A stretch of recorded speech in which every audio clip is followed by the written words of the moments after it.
चलिए अब हम लोग ग्रह के बारे में जानते हैं। हमारे सौरमंडल में 8 ग्रह हैं। ये सूर्य से दूरी के अनुसार क्रमशः बुध, शुक्र, पृथ्वी, मंगल, बृहस्पति, शनि, यूरेनस एवं नेपच्यून है। आकार के अनुसार ग्रहों का सबसे बड़े से छोटा क्रम इस प्रकार है। चलिए देखते हैं आगे। बृहस्पति जो कि सबसे बड़ा ग्रह है, शनि, यूरेनस, नेपच्यून, पृथ्वी, शुक्र, मंगल, बुध। ग्रहों को आकार एवं दूरी के अनुसार आंतरिक ग्रह एवं बाह्य ग्रह में बांटा गया है। आंतरिक ग्रह और बाह्य ग्रह में बांटा गया है, जैसा कि फिगर में दर्शाया गया है। 1 2 3 4 4 ग्रह है आंतरिक ग्रह, और 1 2 3 4 4 ग्रह है बाह्य ग्रह। बीच में आ जाता है हमारा क्षुद्र ग्रह पट्टी। चलिए आगे बताते हैं। बुध, शुक्र, पृथ्वी और मंगल आंतरिक ग्रह है।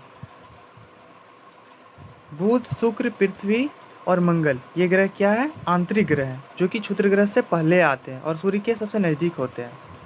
और आगे आंतरिक ग्रह हैं, ये सूर्य के नज़दीक है और आकार में छोटे हैं तथा चट्टानों से बने होने के कारण ये भारी हैं। उसके बाद बृहस्पति, शनि, यूरेनस और नेपच्यून।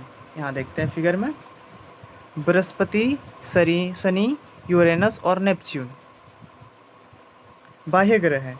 ये सूर्य से दूर स्थित है, आकार में बड़े हैं तथा गैस से बने होते हैं। ये क्या होते हैं? गैस से बने होने के कारण हल्के होते हैं। सौरमंडल के सभी 8 ग्रह एक निश्चित पथ पर सूर्य का चक्कर लगाते हैं।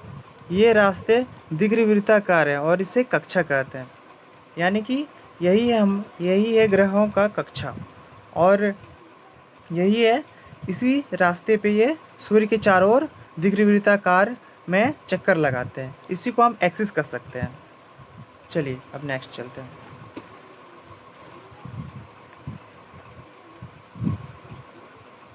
अभी हम लोग बुध ग्रह के बारे में जानेंगे।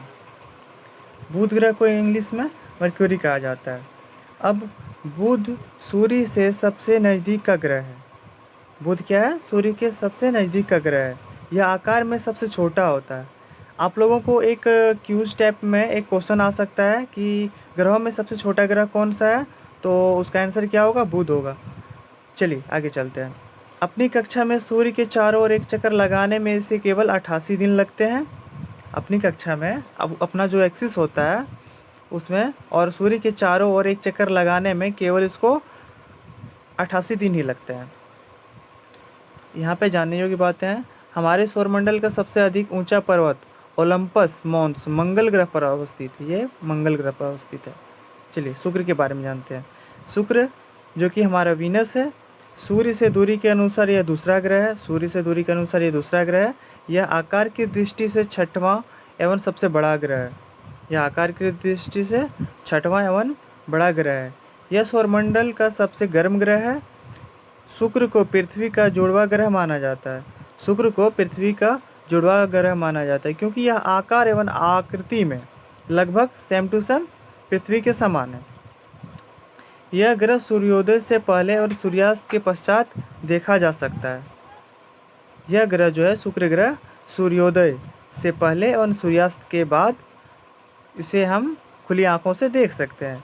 इसलिए इसे सुबह का तारा मॉर्निंग स्टार और शाम का तारा इवनिंग स्टार भी कहते हैं। चलिए अब मंगल ग्रह के बारे में जानते हैं।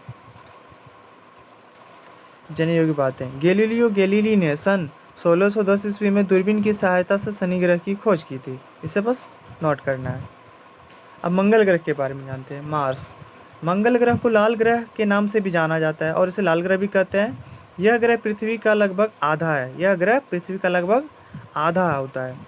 मंगल सूर्य से दूरी के अनुसार चौथा ग्रह है। मंगल ग्रह जो होता है सूर्य के दूरी के अनुसार चौथा ग्रह है। पृथ्वी की तरह मंगल भी एक स्थलीय धरातल वाला ग्रह है। पृथ्वी की तरह मंगल भी एक स्थलीय धरातल वाला ग्रह है।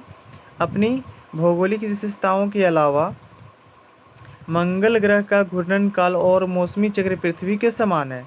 अपनी भौगोलिक और विशेषताओं के अलावा मंगल ग्रह का जो घूर्णन काल जो होता है, उसका घूरने का जो समय होता है, और मौसम चक्र यानी कि वहाँ का मौसम भी लगभग पृथ्वी के समान है।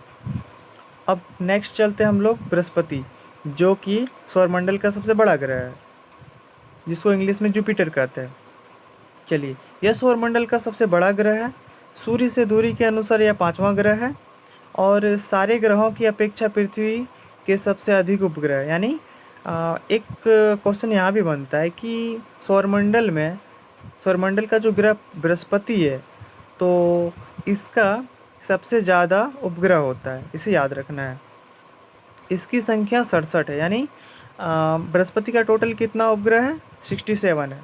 आगे चलते हैं, शनि के बारे में जानते हैं, जिसे सैटर्न कहा जाता है। यह सौरमंडल का सबसे सुंदर ग्रह है। शनि ग्रह जो होता है सौरमंडल का सबसे सुंदर ग्रह होता है। इसके चारों ओर चमकीला छल्ला होता है। सूर्य से दूरी के अनुसार यह छठा ग्रह है। यह छठवां ग्रह होता है। यह सौरमंडल में बृहस्पति के बाद दूसरा सबसे बड़ा ग्रह है। शनि के 62 उपग्रह हैं। शनि के कितने उपग्रह हैं? 62 उपग्रह। ये सबको याद रखना है। जिसमें टाइटन सबसे बड़ा है, जिसमें उपग्रह में से सबसे बड़ा ग्रह है शनि का, सबसे बड़ा उपग्रह है टाइटन। शनि ग्रह की रचना 75% हाइड्रोजन और 25% हीलियम से हुई है। शनि ग्रह की रचना 75% हाइड्रोजन और 25% हीलियम से हुई है। जल, मीथेन, अमोनिया और पत्थर बर्फ के रूप में यहाँ बहुत कम मात्रा में पाए जाते हैं। यहाँ पे जल, मीथेन, अमोनिया और पत्थर बर्फ के रूप में बहुत कम ही मात्रा में यहाँ पे पाए जाते हैं। अब चलते हैं यूरेनस के बारे में। यूरेनस के भी चारों ओर छल्ला है। यानी यूरेनस के भी चारों ओर छल्ला होता है। सूर्य से दूरी के अनुसार यह सातवां ग्रह है। हमारा सातवां ग्रह है। आकार की दृष्टि से यह तीसरा सबसे बड़ा ग्रह है। विलियम हर्शेल ने यूरेनस की खोज की थी। यूरेनस की खोज किसने की थी? विलियम हर्शल ने की थी। और यह सूर्य की दूरी के अनुसार सातवां ग्रह है, इसे याद रखना है। आगे चलते हैं हम लोग नेपच्यून के बारे में। यह आकार और बनावट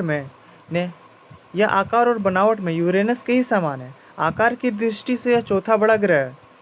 यानी उसका जो आकार होता है उस आकार की दृष्टि से यह चौथा सबसे बड़ा ग्रह है।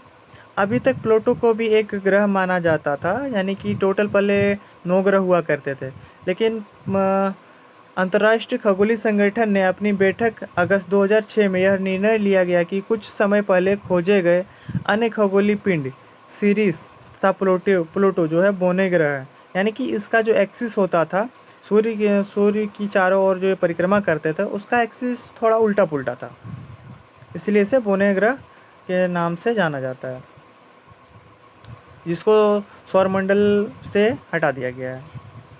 अब पृथ्वी के बारे में हम लोग जानेंगे, जो जहाँ पे हम लोग रहते हैं, अर्थ। आकार की दृष्टि से यह पांचवा सबसे बड़ा ग्रह है। सूर्य से दूरी के हिसाब से पृथ्वी तीसरा ग्रह है। यह आंतरिक ग्रहों में सबसे बड़ी है। यानी कि आंतरिक ग्रह जो था सबसे बड़ी ग्रह है आंतरिक ग्रह का पृथ्वी। हम लोग पृथ्वी पर रहते हैं। यह अपना संपूर्ण प्रकाश एवं ऊष्मा सूर्य से प्राप्त करती है, जो पृथ्वी से सबसे नज़दीक का तारा है। पृथ्वी से सबसे नज़दीक का तारा कौन है? सूर्य है। यह ध्रुवों के पास थोड़ी चपटी है। यही कारण है कि इसके आकार को भूभाग कहा जाता है। अब एक क्वेश्चन बनता है कि पृथ्वी को भूभाग क्यों कहा जाता है?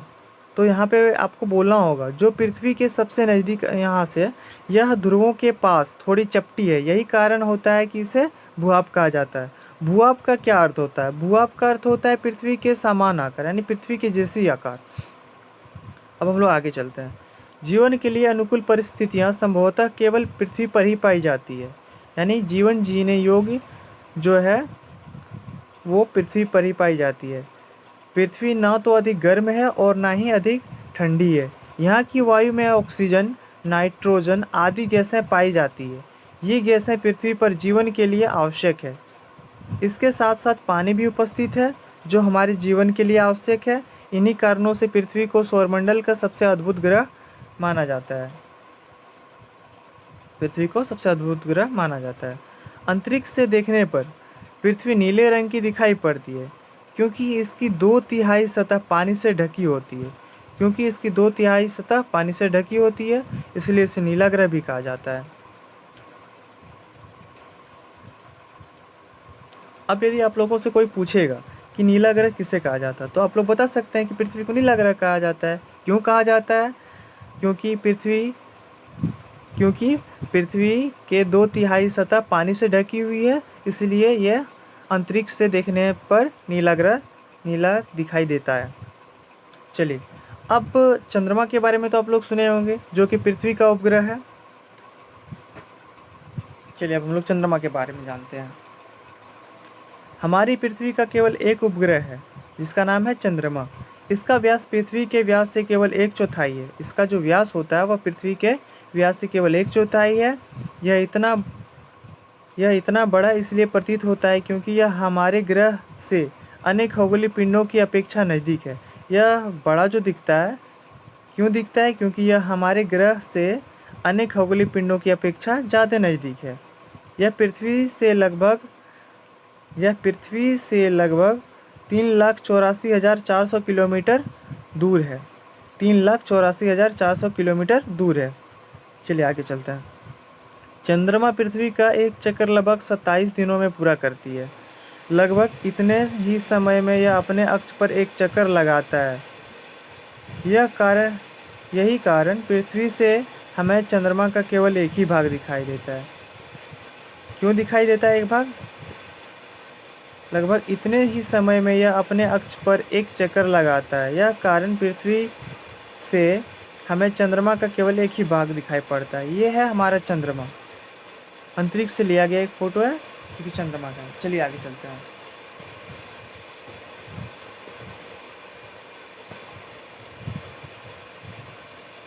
चंद्रमा हमारे निवास के लिए अनुकूल नहीं है, यानी वहाँ पे हम नहीं रह सकते हैं। यहाँ ना पानी है और ना ही वायु। चंद्रमा पर ना ही पानी है और ना ही वायु है।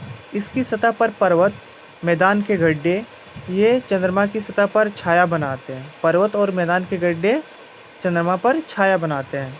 पूर्णिमा के दिन रात्रि में चंद्रमा पर इसकी छाया को देखा जा सकता है।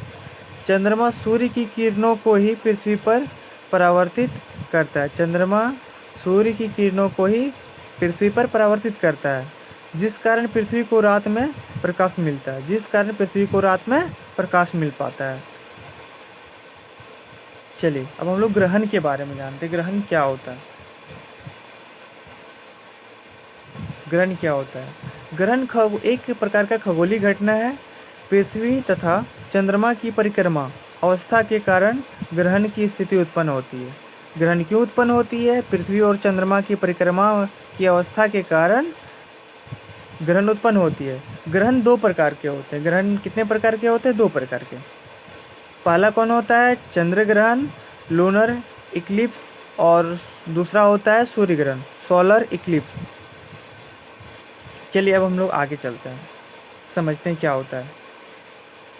ध्यान दीजिएगा यहाँ पे, जब सूर्य एवं चंद्रमा के बीच यहाँ पे देखिए, सूर्य और चंद्रमा के बीच, जब सूर्य एवं चंद्रमा के बीच पृथ्वी आ जाती है, पृथ्वी आ गई है, सूर्य और चंद्रमा के बीच पृथ्वी आ जाती है, तब पृथ्वी की छाया चंद्रमा पर पड़ने लगती है। तब क्या होता है? पृथ्वी की जो छाया होता है वह चंद्रमा पर पड़ने लगती है। इसके कारण चंद्रमा का छाया वाला भाग दिखाई नहीं देता। इसके कारण चंद्रमा का जो होता है छाया वाला भाग दिखाई नहीं पड़ता। इस स्थिति को चंद्र ग्रहण कहते हैं। यह स्थिति पूर्णिमा के दिन होती है। एक बार फिर से जान लेते हैं। जब सूर्य एवं चंद्रमा के बीच पृथ्वी आ जाती है, तब पृथ्वी की छाया चंद्रमा पर पड़ने लगती है। जब सूर्य एवं चंद्रमा के बीच पृथ्वी आ जाती है, तब पृथ्वी की छाया जो है चंद्रमा पर पड़ने लगती है। इसके कारण चंद्रमा का छाया वाला भाग दिखाई नहीं देता है। इस स्थिति को क्या कहते हैं? चंद्र ग्रहण कहते हैं। यह स्थिति पूर्णिमा के दिन होती है। अब नेक्स्ट हम लोग चलते हैं, जब सूर्य एवं पृथ्वी के बीच चंद्रमा आ जाती है। जब सूर्य एवं पृथ्वी के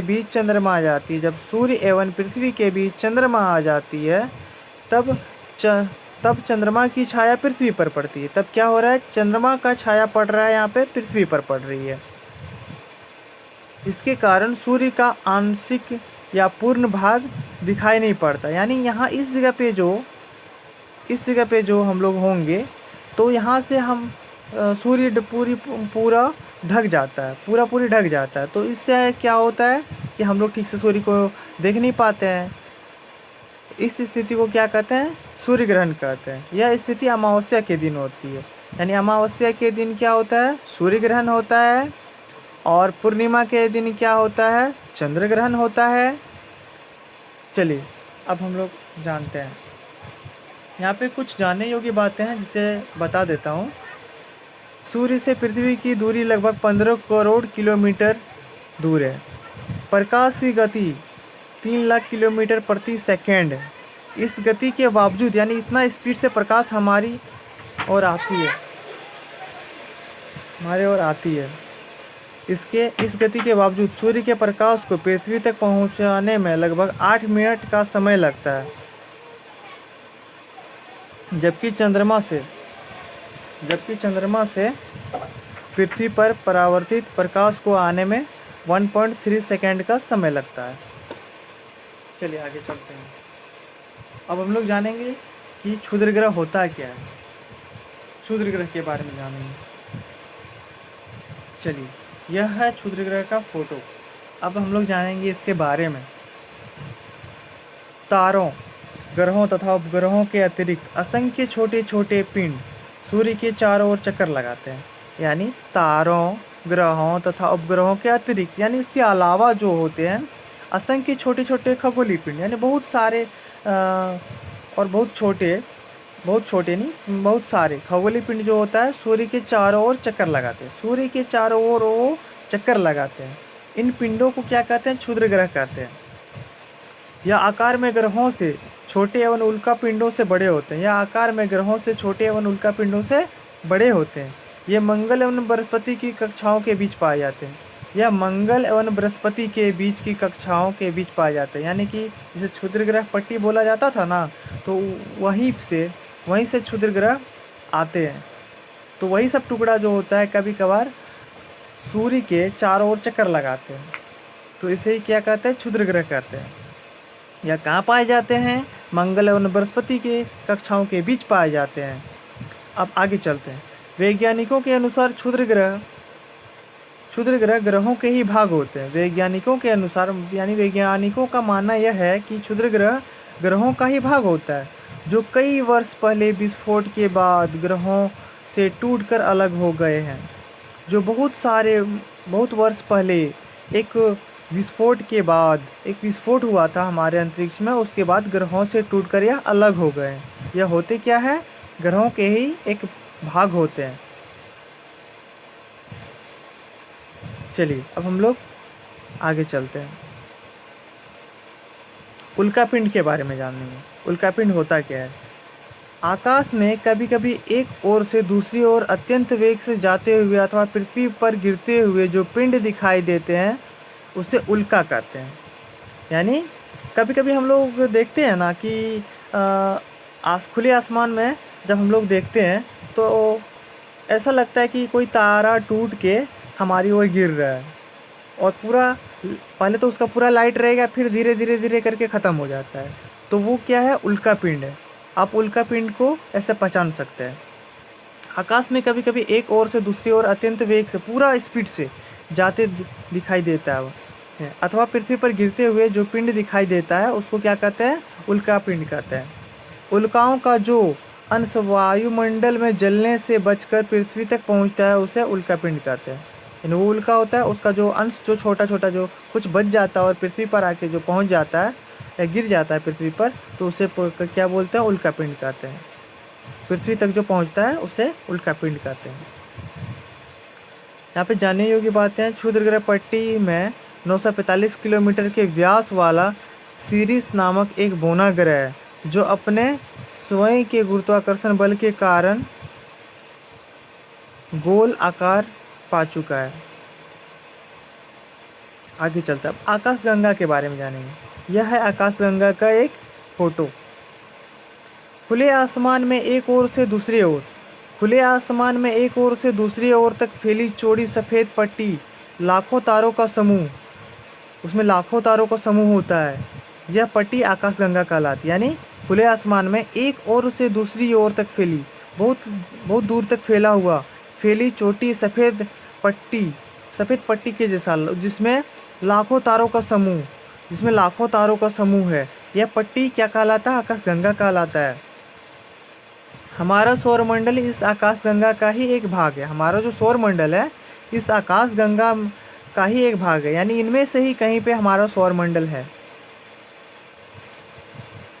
प्राचीन भारत में इसकी कल्पना आकाश में प्रकाश की एक बहती नदी से की गई थी। इस प्रकार इसका नाम आकाशगंगा पड़ा। आकाशगंगा क्यों पड़ा? प्राचीन भारत में इसकी कल्पना, यानी हमारे भारत में इसकी कल्पना आकाश में प्रकाश की एक बहती हुई, आकाश में प्रकाश यानी लाइट का एक बहता हुआ नदी से किया गया था। तो इस प्रकार हम इसे आकाशगंगा कहने लग गए। आकाशगंगा के आकार का अनुमान इस बात से लगाया जा सकता है कि अगर हमारे पूरे सौरमंडल के चक्र के क्षेत्रफल को 1 रुपये के सिक्के जितना समझा जाए तो इसकी तुलना में आकाशगंगा का क्षेत्रफल भारत के क्षेत्रफल का लगभग 1.5 गुना होगा। यानी कि आकाशगंगा का आकार का अनुमान यदि हम लगाएं तो इस बात से लगाया जा सकता है कि अगर हमारे पूरे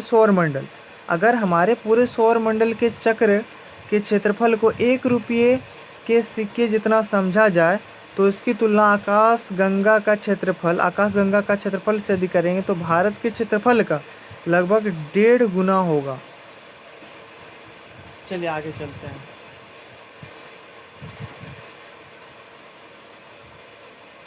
आकाशगंगा करोड़ों तारों, बादलों तथा गैसों की एक प्रणाली होती है। इस प्रकार की लाखों आकाशगंगाएं मिलकर ब्रह्मांड का निर्माण करती है। यानी ब्रह्मांड का निर्माण कैसे होती है?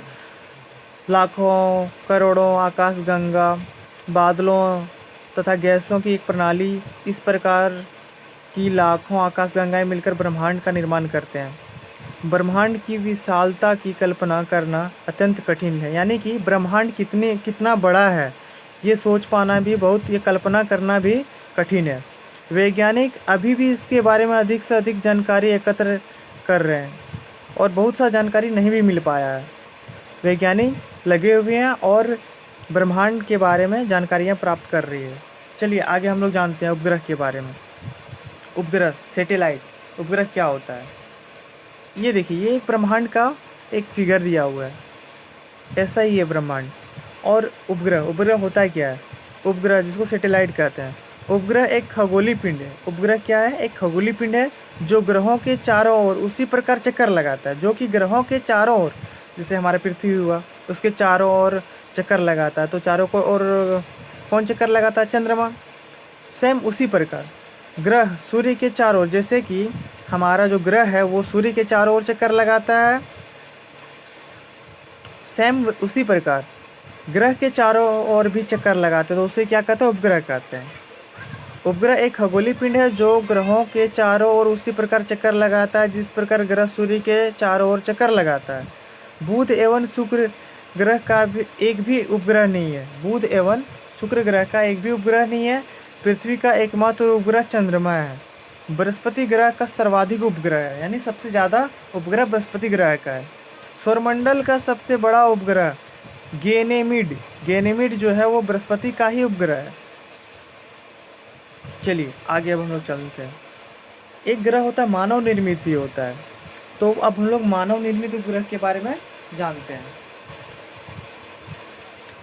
तकनीकी विकास के कारण मानव ने दूरसंचार एवं खोज संबंधित कार्यों के लिए मानव निर्मित उपग्रह का विकास किया।